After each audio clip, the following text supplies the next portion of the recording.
Hello everyone, GS अध्ययन channel में आपका स्वागत है। आइए बात करेंगे भारत सरकार अधिनियम 1856 एवं भारतीय परिषद अधिनियम 1861 से अति महत्वपूर्ण प्रश्न। तो सीखने के लिए वीडियो के अंत तक बने रहेंगे और जो भी चैनल पर पहली बार विजिट कर रहे हैं वो सब्सक्राइब करें। पहला प्रश्न पूछा जा रहा है कि किस अधिनियम के तहत भारत में कंपनी के शासन को क्या किया गया, समाप्त कर दिया गया। किस अधिनियम के तहत? याद रखिएगा, भारत सरकार अधिनियम 1858 के तहत भारत में कंपनी के शासन को समाप्त कर दिया गया और इसकी सारी उत्तरदायित्व, शासन की सारी उत्तरदायित्व किसे दे दी गई? ब्रिटिश सरकार को सौंप दी गई। ब्रिटिश सरकार को सौंप दी गई, याद रखेंगे। So B is the right answer. Next question की ओर चलते हैं। अगला प्रश्न है, भारत सरकार अधिनियम 1858 भारत सरकार अधिनियम 1858 के तहत सभी अधिकारों तथा शक्तियों के प्रयोग का अधिकार किसे सौंप दिया गया? भारत में जो सभी अधिकार थे, प्रशासनिक अधिकार, राजनीतिक अधिकार तथा शक्तियों के प्रयोग का अधिकार किसे सौंप दिया गया? तो एक नया पद सृजन किया गया भारत सरकार अधिनियम 1858 में, जिसे भारत के राज्य सचिव का पद नाम दिया गया। So B is the correct answer. Next question, किस अधिनियम के तहत भारत के गवर्नर जनरल का नाम बदलकर वायसराय रख दिया गया? बहुत ही इंपॉर्टेंट प्रश्न है, ध्यान से देखेंगे, याद रखेंगे। प्रश्न सभी इंपॉर्टेंट है, परंतु कुछ प्रश्न जो पूछे जा सकते हैं। प्रश्न 3 है, तो इसका आंसर है भारत सरकार अधिनियम 1858 के तहत गवर्नर जनरल का नाम बदलकर क्या रखा गया? वायसराय। वायसराय रखा गया और अब यहां से गवर्नर जनरल को भारत का वायसराय कहकर बुलाया जाने लगा। So C is the correct answer. Next question, Bharat में सर्वप्रथम विभाग प्रणाली की शुरुआत किसने की थी? विभाग प्रणाली की शुरुआत अर्थात पोर्टफोलियो सिस्टम की शुरुआत किसने की थी? सही आंसर, लॉर्ड कैनिंग ने ये विभाग प्रणाली की शुरुआत की थी। भारतीय परिषद अधिनियम 1861 के तहत भारतीय परिषद अधिनियम 1861 के तहत ये विभाग प्रणाली की शुरुआत हुई थी। अगला प्रश्न, प्रश्न संख्या 5, किस अधिनियम के तहत गवर्नर जनरल को अध्यादेश अर्थात ऑर्डिनेंस जारी करने का अधिकार दिया गया?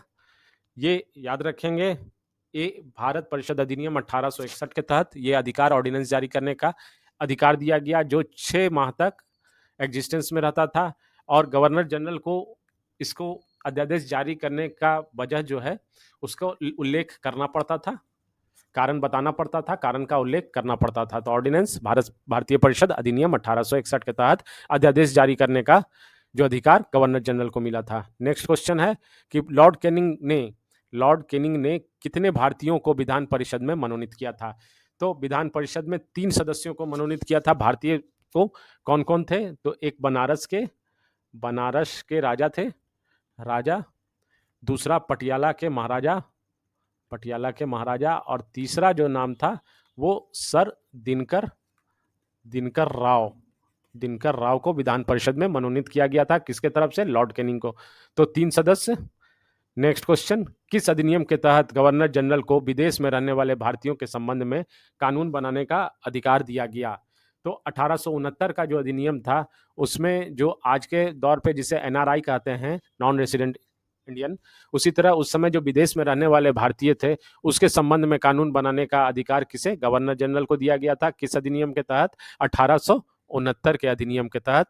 बहुत इंपॉर्टेंट पॉइंट है, A is the correct answer. Next question, महारानी विक्टोरिया को भारत की सम्राज्ञी कब घोषित किया गया? सम्राज्ञी का अर्थ होता है पहला सम्राट की पत्नी और दूसरा होता है साम्राज्य की